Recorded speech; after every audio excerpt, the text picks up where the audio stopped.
Unity is relatively easy to pray for on occasions of great solemnity. It's a lot harder to realize when we're dealing with real differences in our private lives and in the public arena. But without unity, we're building our nation's house on sand. And with a commitment to unity that incorporates diversity and transcends disagreement, and with the solid foundations of dignity, honesty, and humility that such unity requires, we can do our part and in our time to realize the ideals and the dream of America.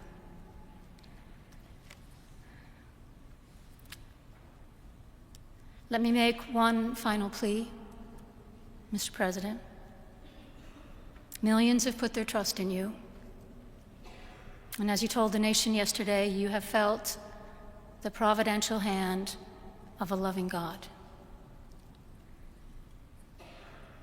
In the name of our God, I ask you to have mercy upon the people in our country who are scared now.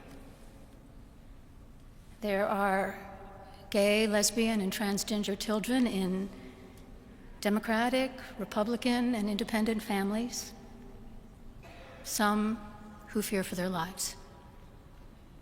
And the people who pick our crops and clean our office buildings, who labor in poultry farms and meat packing plants, who wash the dishes after we eat in restaurants and work the night shifts in hospitals, they may not be citizens or have the proper documentation, but the vast majority of immigrants are not criminals.